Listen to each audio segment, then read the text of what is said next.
Welcome to Karma Study Point. हम इस lecture में डिस्कस करने वाले हैं कि जो हमने पढ़ा है डिफरेंशिएशन, जिसे अवकलन कहते हैं, उसके बारे में हमने बिल्कुल बेसिक से पढ़ा है। उसके जो एग्जाम्पल्स हैं वो हमने कवर किए हैं। यदि आपको डिफरेंशिएशन अच्छे से समझ में आया है, आपको कम्प्लीटली वो आता है, ठीक है, तो आप जो नेक्स्ट टॉपिक की ओर बढ़ते हो वो है हमारा इंटीग्रेशन, समाकलन। ये समाकलन होता क्या है, इसके बेसिक कॉन्सेप्ट को हम अभी कवर करने वाले हैं। और फिर इसके जो किस तरह से हम किसी भी समाकलन को, जो हमारे पास क्वेश्चन आएंगे किसी भी समाकलन के, वो हम कैसे सोल्व कर सकते हैं। तो उसके लिए मैं मात्र आपको 4 मेथड बताऊंगा जिसके ज़रिए हम किसी भी समाकलन को क्या कर सकते हैं, सोल्व कर सकते हैं। तो हम पहले बेसिक की बात करें तो इसमें हमारे पास आता है कि समाकलन एक्चुअल में होता क्या है। तो ये जो समाकलन है वो हमने अवकलन पढ़ा है, इससे रिलेटेड टॉपिक है, ठीक है। इसका मतलब क्या हुआ कि जो समाकलन है उसको प्रति अवकलज भी कहते हैं, एंटी डेरिवेटिव, एंटी डिफरेंशिएशन, ठीक है, यानी उसे प्रति अवकलज भी कहते हैं। इसका मतलब क्या है कि वो रिवर्स है किसके, डिफरेंशिएशन के, यानी उसमें यहाँ पर उल्टा होगा, विपरीत होगा समाकलन के अंदर। तो समाकलन एक्चुअल में है वो अवकलन का क्या है, विपरीत है, इन्वर्स है, ठीक है, यानी उसका रिवर्स बोल सकते हैं, इन्वर्स नहीं रिवर्स बोल सकते हैं, उसका रिवर्स है, ठीक है। तो अभी हम डिस्कस करने वाले हैं कि जो समाकलन है, ठीक है, जो हमारा इंटीग्रेशन है, इंटीग्रेशन, ये आप जिसे बोलते हो समाकलन, ये क्या होता है, समाकलन को आप ये भी बोलते हो कि इसे प्रति अवकलज कहते हैं। क्या कहते हैं, प्रति अवकलज, ठीक है। अब इसका मतलब क्या हुआ, समाकलन के अंदर हम जाने से पहले थोड़ा सा इस अवकलन के बारे में मैं आपको बताना चाहूँगा।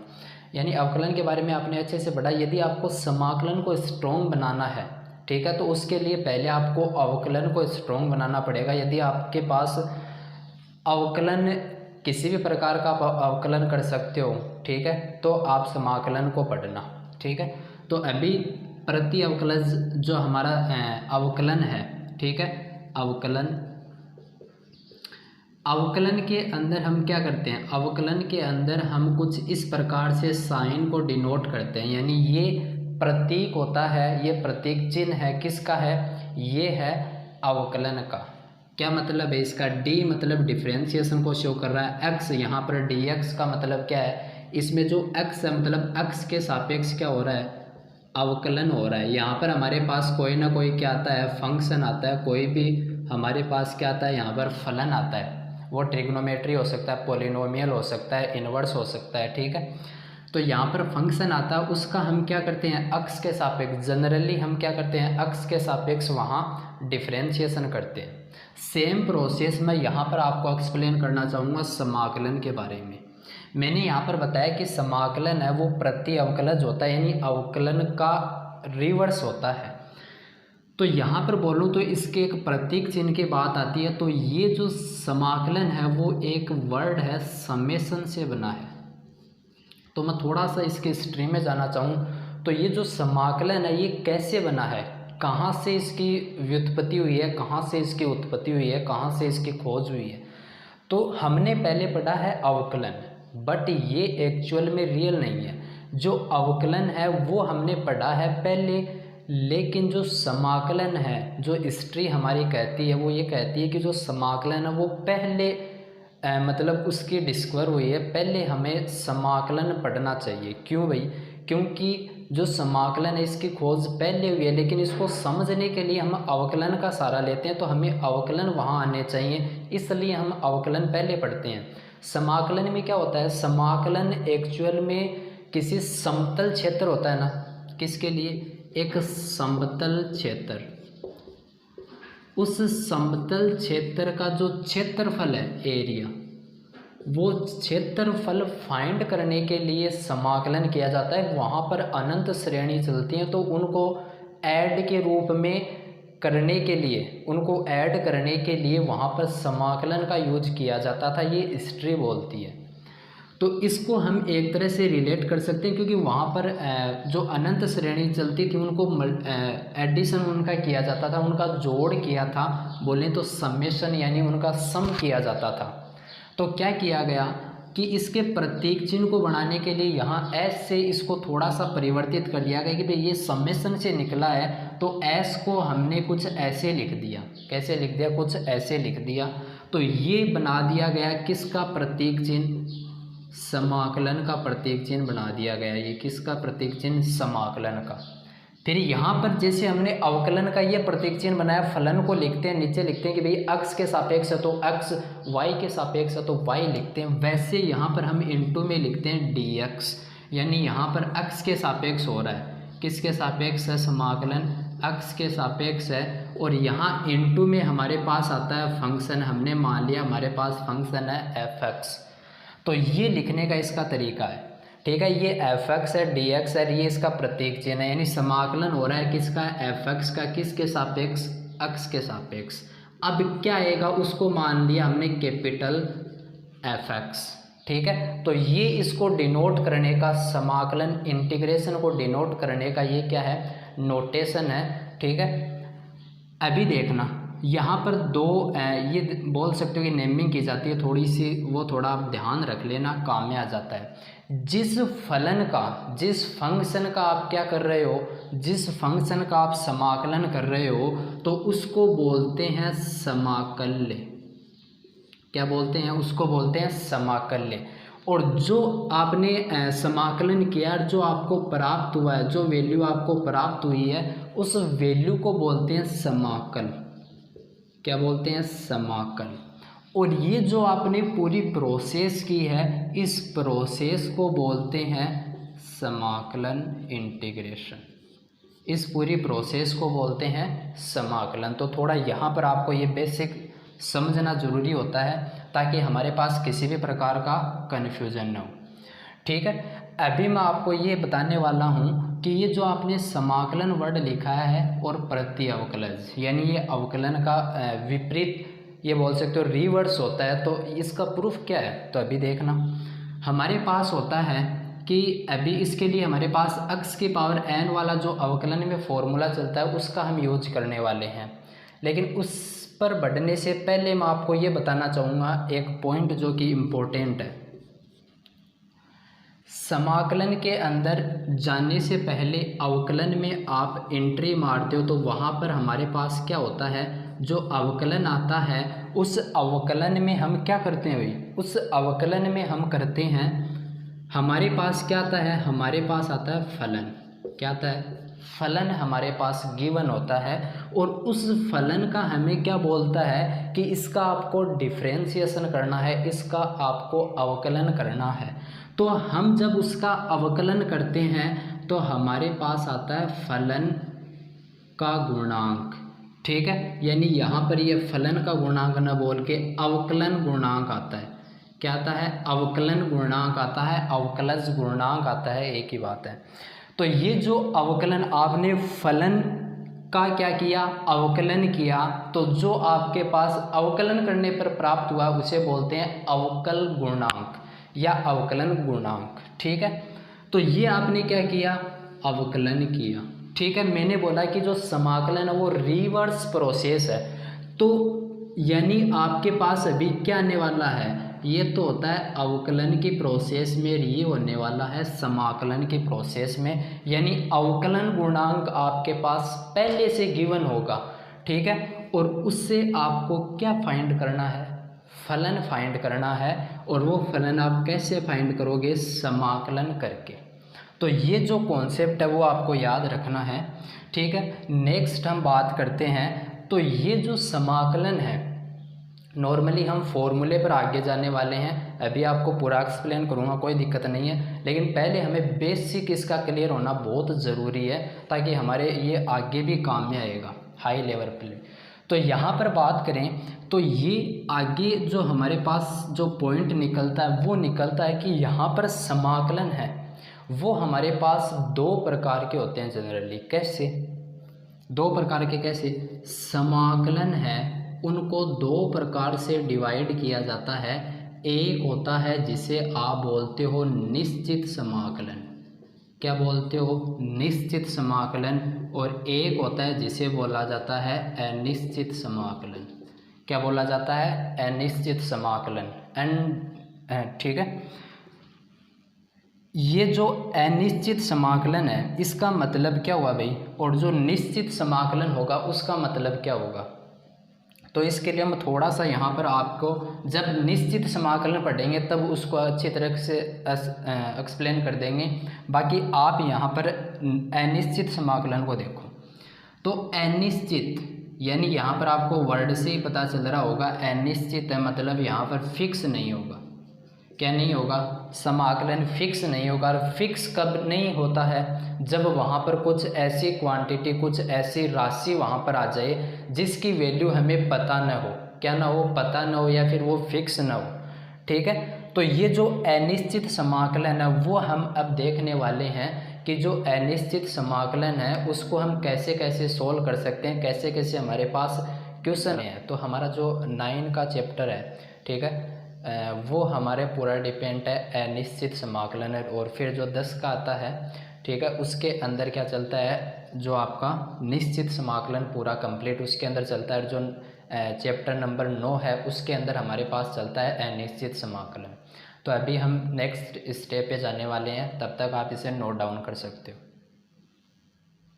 अब हम देखने वाले हैं कि जो अनिश्चित समाकलन है उसे अनिश्चित समाकलन क्यों कहते हैं। तो हमारा जो टॉपिक है वो है अनिश्चित समाकलन, और इसे अनिश्चित समाकलन क्यों कहते हैं। तो ये जो हमारा टॉपिक है इसमें आपको ये अनिश्चित वर्ड मार्क हो रहा होगा यहाँ पर, कि अनिश्चित का मतलब है कि यहाँ पर कोई चीज़ फिक्स नहीं है, जिसके कारण इसे अनिश्चित नाम दिया गया है समाकलन को। तो देखना, थोड़ा हम बेसिक से चलेंगे, यहाँ पर बेसिक कवर करेंगे। तो आपने अवकलन के अंदर पढ़ा कि हमारे पास आता है d/dx, और आपने किया x² + 1 का आपने क्या किया, अवकलन किया। ठीक है, तो इसको आप सेपरेटली करोगे तो यहाँ पर पहले x² का करोगे तो क्या हो जाएगा, प्रॉपर्टी के अकॉर्डिंग x² का करोगे तो आपके पास 2x हो गया, और फिर आप 1 का करोगे तो आपके पास 0 आएगा। यानी यहाँ पर जो आपके पास फाइनल डेरिवेटिव आया वो आया 2x। फिर मैंने बोला कि d/dx आपने किया x² का। ठीक है, तो x² का किया तो x की पावर n से जैसे ऊपर हुआ था वैसे ही नीचे हो गया, यहाँ पर 2x हो गया। x की पावर n वाला फॉर्मूला यहाँ अप्लाई हो जाता है। फिर मैंने बोला d/dx x² + 3 का आपने किया तो आप बोलोगे कि 2x और 3 का 0 हो जाएगा। तो यहाँ पर आप एक बात नोट कर रहे होगे कि यहाँ पर तो 1 आया, ठीक है, तब भी x² + 1 का 2x ही हुआ। यहाँ पर x² + 3 आया तब भी उसका 2x ही आया, यानी यहाँ पर 3 था तो भी 2x ही आ रहा है। मतलब ये जो कॉन्स्टेंट आ रहा है ये अवकलन पर कोई इफेक्ट नहीं डाल रहा है। क्यों नहीं डाल रहा, क्योंकि अवकलन है वो उसमें क्या होता है, कांस्टेंट का क्या हो जाता है, डेरिवेटिव 0 हो जाता है। बट मैंने क्या बोला कि ये रिवर्स प्रोसेस है, कौन, समाकलन रिवर्स प्रोसेस है इसकी। तो आप बोलोगे कि हम 2x = x² + 3 लिखें, या 2x = x² लिखें, या 2x = x² + 1 लिखें, या x² + 6, 7, 8 कुछ भी आ सकता है नंबर, तो क्या लिखें, यानी यहाँ पर फिक्स नहीं है कि आप क्या लिखो। तो यहाँ पर जो कांस्टेंट आ रहा है, जो कांस्टेंट आ रहा है, HR आ रहा है, उसको यहाँ से C उठाया और मान लिया कि ये C अनिश्चित है। तो आपने जब क्या किया, समाकलन, उसका प्रतीक चिन्ह है 2x का, आपने x के सापेक्ष क्या किया, उसका समाकलन किया तो आपके पास x² आएगा। ये तो फाइनल है कि x² का तो ये होना है, यानी फिक्स है 2x हो जाएगा। बट आपके पास यहाँ 1, यहाँ 0 था, यहाँ पर 3 था, तो ये जो फिक्स नहीं है, इसके लिए हमने मान लिया कि ये कांस्टेंट क्या है, C है, तो हमने प्लस में क्या लगा दिया, C लगा दिया। ठीक है, तो आप जब भी समाकलन करो, इस बात को नोट कर लेना, आप जब भी समाकलन करो तो कोई भी आपके पास फंक्शन आएगा उसका आपने समाकलन कर दिया तो c को ज़रूर ऐड कर देना। किसको? c को ज़रूर ऐड कर देना, क्योंकि अनिश्चित समाकलन के अंदर ये c ऐड हो जाता है। रीजन आपके पास ये रहा, मैंने एक्सप्लेन कर दिया कि ये जो आपको पता नहीं है कि 2x इसका है या इसका है, तो हमने ये जो कांस्टेंट था इसको c मान लिया। ठीक है, c के स्थान पर कुछ भी हो सकता है, ठीक है, नंबर के रूप में, तो वो हमें यहाँ पर प्राप्त हो जाएगा। तो हमने प्लस c उसको लिख दिया, यानी ऐड होकर वो हमारे पास आ जाता है। प्लस c क्यों लिखा? यानी यहाँ पर माइनस भी तो लगा सकते थे, बट नहीं लगाया, क्योंकि हमें पता नहीं है कि इसका साइन प्लस का है या माइनस का। जबकि प्लस है वो बहुत ही अच्छा साइन है। क्यों? क्योंकि यदि प्लस आया तो प्लस ही रहेगा, बट माइनस आ गया तो माइनस हो जाएगा, यानी अपने आप यहाँ पर माइनस का चिन्ह आ जाएगा, यानी माइनस c लग जाएगा। तो ये बात कन्फर्म है, इसलिए यहाँ पर प्लस ही लेकर चलते हैं, हमेशा माइनस नहीं करते। तो इस प्रकार से आप बता सकते हो। तो इस c को एक अलग से नाम दे दिया गया। एक तो आप ये बोल सकते हो कि ये c क्या है? ये समाकलन अचरांक है, यानी कांस्टेंट है, इंटीग्रेशन कांस्टेंट। ठीक है, या फिर इसको ये भी बोलते हैं कि ये स्वेच्छ अचर है। क्या है? स्वेच्छ अचर है, यानी अपनी इच्छा से यहाँ पर आया है, यानी ये जो आपके पास यहाँ पर कांस्टेंट के फॉर्म में आते हैं वो अचर है। ठीक है, और इसे आप बोलते हो इंग्लिश में आर्बिट्री कांस्टेंट। क्या बोलते हो? Arbitrary constant. तो ये आपके पास है c, जिसका हम जिक्र कर रहे हैं, जिसके कारण इसे क्या कहा जाता है? अनिश्चित समाकलन कहा जाता है। अब हम चलते हैं कि हमने पढ़ लिया कि भी अनिश्चित समाकलन क्या होता है। अब हमारे पास क्वेश्चन आएंगे और उनको हम कैसे सोल्व करें, तो उसके हमारे पास मात्र और मात्र कितने मेथड है? 4 मेथड है, जिनके जरिए हम किसी भी समाकलन को सोल्व कर सकते हैं। तो वो 1 बाय 1 हम डिस्कस करने वाले हैं। ठीक है, तो उससे पहले मैं आपको बता दूं वो 4 मेथड कौन से हैं, यहाँ पर मैं नोट करना चाहूँगा, उनको आप नोट कर सकते हो। तो यहाँ पर जो पहला मेथड आता है वो आता है कि मानक सूत्रों द्वारा। किससे आप समाकलन को किससे सोल्व कर सकते हो? मानक सूत्र है, इसके स्टैंडर्ड फॉर्मूले है। जैसे हमारे पास अवकलन के क्या थे? फॉर्मूले थे, वैसे हमारे पास समाकलन के फॉर्मूले हैं, जिसके जरिए हम किसी भी फंक्शन का समाकलन कर सकते हैं। ठीक है, यदि इससे वो सोल्व नहीं हो रहा है, मानक सूत्र से वो सोल्व नहीं हो रहा है, तो सेकंड हमारे पास मेथड आता है जिसे बोला जाता है प्रतिस्थापन। क्या बोला जाता है? प्रतिस्थापन। यहाँ पर हम करते हैं प्रतिस्थापन, किसी एक वेरिएबल को या फंक्शन को वहाँ से हटाते हैं हम और वहाँ पर दूसरा लेकर आते हैं और उसका हम क्या करते हैं, यानी एक तरह से उस फंक्शन का क्या किया जाता है? प्रतिस्थापन किया जाता है, उसको हटाया जाता है।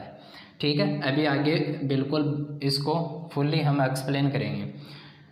यदि वो क्वेश्चन प्रतिस्थापन से भी नहीं हो रहा तो हमारे पास थर्ड मेथड आता है, वो आता है आंशिक विनिमय वियोजन द्वारा।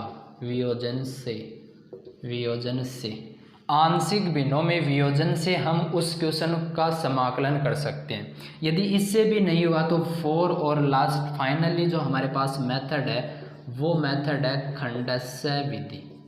कौन सा मेथड है? खंडस्थ विधि। तो ये हमारे पास 4 मेथड है जिससे हम क्या कर सकते हैं? किसी भी फंक्शन का समाकलन फाइंड कर सकते हैं।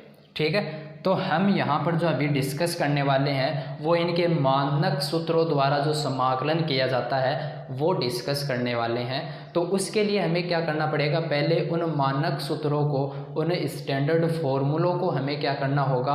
पढ़ना पड़ेगा, उनको याद हमें रखना पड़ेगा, याद हमें करना पड़ेगा। तो पहले हम वो फॉर्मूले डिस्कस करने वाले हैं, तब तक आप नोट डाउन कर सकते हो। अभी हमारा जो फर्स्ट मेथड है मानक सूत्र स्टैंडर्ड फॉर्मूलों से समाकलन को सोल्व करना, वो हम देखने वाले हैं। तो उससे पहले हम जितने भी हमारे पास लगभग 15 या 16 के समथिंग हमारे पास फॉर्मूले हैं जो कि हम मिक्स में पढ़ेंगे, यानी अवकलन के भी एक तरफ देखेंगे, एक तरफ समाकलन के फॉर्मूले देखेंगे, ताकि याद करने में हमें आसानी हो, कन्फ्यूजन न हो। क्योंकि यहाँ पर हमारे पास साइन का जो अवकलन में होता है, साइन का हम अवकलन करते हैं तो वो हमारे पास कोस आता है। उसी प्रकार हम वहाँ समाकलन में साइन का करेंगे तो हमारे पास क्या आएगा, ठीक है। तो ऐसे कंपेयर एक दूसरे के करके हम आसानी से इसको याद कर सकते हैं, समझ सकते हैं, ठीक है। तो ये दोनों चीज़ हम पढ़ने वाले हैं। तो हमारा जो फर्स्ट मेथड है मानक सूत्रों से समाकलन, तो उसमें हमारे पास आते हैं समाकलन के फॉर्मूले, ठीक है। तो यहाँ पर हमारे पास है मानक सूत्र, स्टैंडर्ड फॉर्मूले, ठीक है। ये हमारे पास है मानक सूत्रों से समाकलन, जो फर्स्ट मेथड है हमारा, उसमें हम पढ़ने वाले हैं मानक सूत्र इसके, जो हमारे पास फॉर्मूले हैं, ठीक है। तो हम बात करते हैं, हमने किया d/dx, एक तरफ हम देखेंगे अवकलन के फॉर्मूले, ठीक है, जो हमने पहले भी डिस्कस किए हैं, और एक तरफ हम देखेंगे समाकलन, और साथ में यहीं पर याद करने का उसे प्रयास करेंगे, ठीक है। तो यहाँ पर हम d/dx, जब पॉलिनोमियल जब हमारे पास टर्म आता है, ठीक है, या बोले कि x की पावर n की फॉर्म में आता है, यानी आपको x जो वेरिएबल मिलता है उसकी पावर आपके पास कितनी भी है, हमने मान लिया कि n आ रही है, उसकी पावर की फॉर्म में है। जैसे आपके पास आ गया x² x³ आ गया, √x मतलब x की पावर 1/2 क्यूब रूट, ठीक है, यानी x की पावर 1/3। तो वहाँ उसका अवकलन हम कैसे करते हैं, तो आपको पता होगा कि n आगे आ जाता है और x की पावर n ऊपर होता है, उससे -1 हो जाता है, ठीक है। ये इसका हमने पढ़ा अवकलन। अब इसी का ये हमारे पास आ गया कि हमारे पास कोई भी फंक्शन है उसकी पावर आती है, ठीक है, यानी x की पावर n आ गई, तो उसका समाकलन कैसे करेंगे, तो यहाँ पर जो आपका प्रतीक चिन्ह लगेगा वो भी समाकलन का लग जाएगा, ठीक है। तो यहाँ पर क्या होता है, जो x की पावर, देखो यहाँ पर तो आपके पास होता है x की पावर n-1, यानी यहाँ पर कमी होता है। मैंने आपको बताया था कि अवकलन है वो एक तरह से डिक्रेशन को दर्शाता है, यानी एक कमी को वो डिनोट करता है। तो यहाँ पर -1 हो रहा है, जबकि समाकलन में क्या होता है, ऐड होता है, एडिशन होता है, समेशन होता है। मैंने अभी आपसे को एक्सप्लेन किया है, ठीक है। तो यहाँ पर इसमें पावर में क्या होगा, 1 ऐड हो जाएगा, क्योंकि ये एडिशन को दर्शाता है समाकलन। सम प्लस आकलन, इसका आप डिवाइडेशन कर सकते हैं, यानी सम हमें करना पड़ेगा और वहाँ पर हम क्या करेंगे, उसको कैलकुलेट करेंगे, और जो पावर है वो अपोन में आ जाएगी n+1। जितनी पावर होती है उसमें हम 1 जोड़ देते हैं, और वो ऐसी की ऐसी पावर है वो ऐसी की ऐसी नीचे आ जाती है। और मैंने बताया कि आपको जब भी समाकलन करना है उसके साथ क्या ऐड कर देना है, +c कर देना है, ठीक है। अभी नेक्स्ट पर चलते हैं। तो हमारे पास क्या आता है, d/dx। अब हम करने वाले हैं, जो हमारे पास आते हैं ट्रिग्नोमेट्री, ठीक है, जो ट्रिग्नोमेट्री फंक्शन आते हैं उनके 1 बाय 1 हम देखने वाले हैं। तो साइन x का हम जब करते हैं तो आपको अवकलन के बारे में अच्छे से पता होगा, कोस x होता है, ठीक है। और यहाँ पर हम जब साइन x का क्या करते हैं, dx, यहाँ पर dx लिखना भाई, dx के सापेक्ष यानी x के सापेक्ष साइन x का समाकलन करते हैं, तो हमारे पास आता है माइनस का कोस x आता है। कैसा आता है, माइनस का कोस x आता है, ठीक है। थर्ड नंबर पे चलो, तो d/dx आपके पास कोस x का क्या होता है भाई, अवकलन होता है माइनस का साइन x, माइनस का साइन आ जाता है इसमें, ठीक है। और यहाँ पर आप जब किसका करोगे, कोस का करते हो, तो आपके पास आता है साइन x, क्या आ जाता है, साइन x प्लस का c आपको ऐड करते रहना है हर में, ठीक है। अभी 4 नंबर पे चलो, तो 4 नंबर पे आपके पास आता है tan का। तो tan का जब आप करते हो तो आपके पास अवकलन क्या होता है भाई, अवकलन होता है sec² x, क्या होता है, sec² x, आपको पता होगा। और हम sec² का क्या करते हैं, sec² x का अवकलन करते हैं, तो क्या, रिवर्स प्रोसेस के कारण tan, तो वो होता है tan x plus c। 5 number पे चलें तो d/dx, tan के बाद में कौन आता है भाई, कोट, कोट का करते हैं तो आपके पास होता है माइनस का cosec² x, ठीक है। और आप जब cosec² x का करते हो तो ये माइनस इस तरफ आ जाएगा, यानी cosec² x का आप करते हो x के सापेक्ष, तो आपके पास आ जाता है माइनस का कोट x प्लस सी आ जाता है। 6 नंबर पे चलो तो आपके पास आता है डी अपॉन में डी एक्स, कोट के बाद में आपके पास आता है सेक एक्स। तो सेक एक्स का होता है sec X into tan X, क्या होता है sec X into tan X. और समाकलन की बात करें तो sec X into tan X का जो समाकलन है वो होता है सेक एक्स प्लस सी।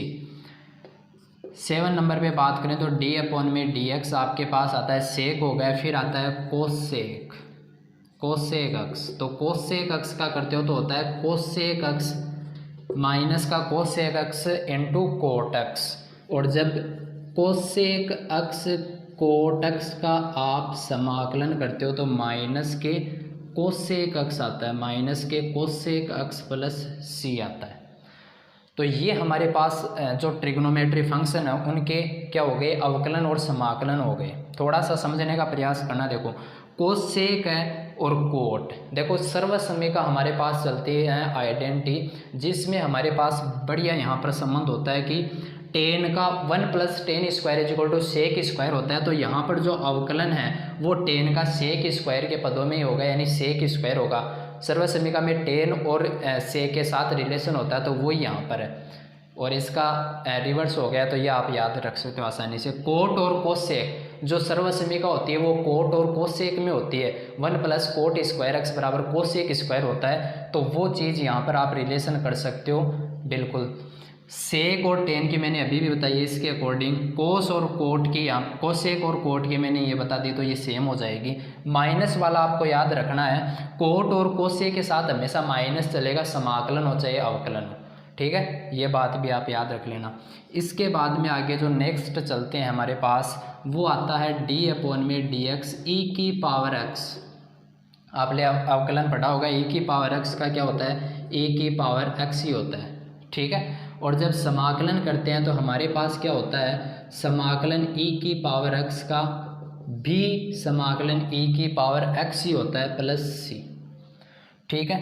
ये बिल्कुल सिंपल है, दोनों में सेम ही होता है। d अपॉन में dx जब आप a की पावर x का करते हो तो आपके पास जो अवकलन है वो a की पावर x log a, जो यहाँ पर ये कांस्टेंट है a, वो a आता है, ठीक है। और जब आप यहाँ पर a की पावर x का समाकलन करते हो तो आपके पास a की पावर x तो आता ही आता है जिस प्रकार से ये है, लेकिन अवकलन में ये इंटू में आता है, समाकलन में ये अपॉन में चला जाएगा, यानी log a आ जाएगा और प्लस में क्या आ जाएगा c आ जाएगा, ठीक है। तो ये हमारे पास फॉर्मूले हो चुके हैं। अभी नेक्स्ट फॉर्मूले और भी हैं इसके, वो अभी देखने वाले हैं नेक्स्ट स्लाइड में। नेक्स्ट जो हमारे पास फॉर्मूला आता है 10 नंबर पे, वो हमारे पास ले सकते हो आप log के लिए, यानी d अपॉन में dx। जब log x का आप क्या करते हो अवकलन करते हो तो आपके पास आता है 1/x आता है, ठीक है।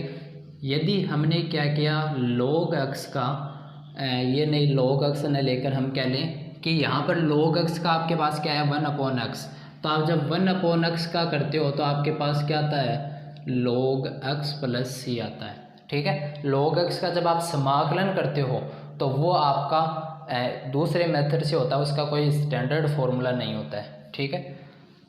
11 नंबर पे चलें तो हमारे पास log हो गया, a की पावर x हो गया, a की पावर x हो गया। अभी जो फॉर्मूले हैं वो बच गया आपके जो इन्वर्स ट्रिग्नोमेट्री है वो वाले। तो d अपॉन में dx, यहाँ पर बात करें साइन इनवर्स x की तो वो आपने पढ़ा होगा, क्या होता है भाई अंडर रूट में 1 - x स्क्वायर। तो अंडर रूट में 1 - x स्क्वायर का आप समाकलन करोगे तो क्या आएगा आपके पास आ जाएगा sine inverse x plus c। इसी प्रकार आप जब d अपॉन में dx करते हो किसका कोस इनवर्स x का, तो माइनस का 1 अपॉन में 1 - x स्क्वायर आ जाएगा। और जब आप माइनस का 1 upon under root 1 - x square करते हो तो आपके पास क्या आ जाएगा cos inverse x plus c आ जाएगा। या फिर आप क्या कर सकते हो इस माइनस को उस तरफ भी भेज सकते हो, यानी माइनस का कोस इनवर्स भी कर सकते हो, मर्जी आपकी, ठीक है। तो ऐसे कर सकते हो आप इसको। 13 नंबर पे d/dx टेन वाला आता है, टेन इनवर्स x के लिए, तो वो होता है 1/1 प्लस एक्स स्क्वायर। और 1/1 प्लस एक्स स्क्वायर का जब आप समाकलन करते हो तो वो आपके पास रिवर्स के कारण क्या हो जाएगा, tan inverse x plus c हो जाएगा।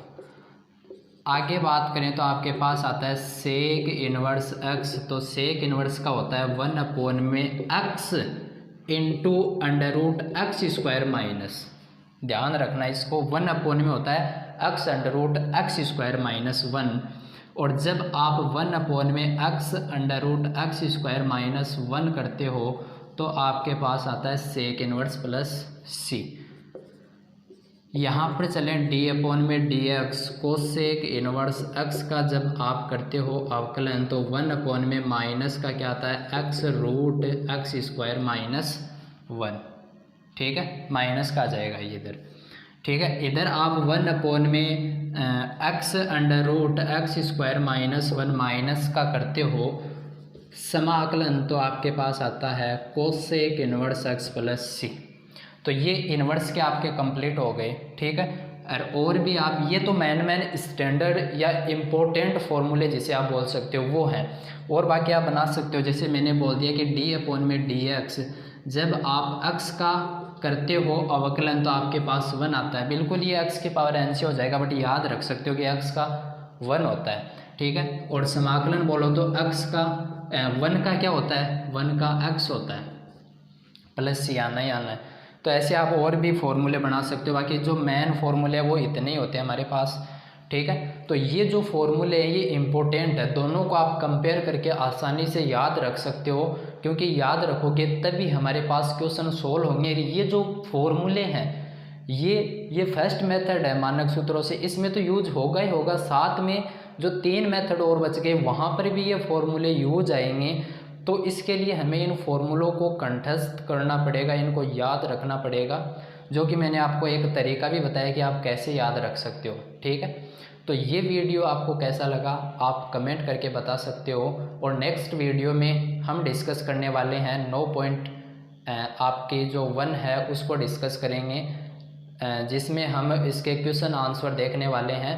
तो आपको वीडियो पसंद आया तो आप लाइक कर सकते हो, हमारे चैनल को सब्सक्राइब कर सकते हो। Thank you.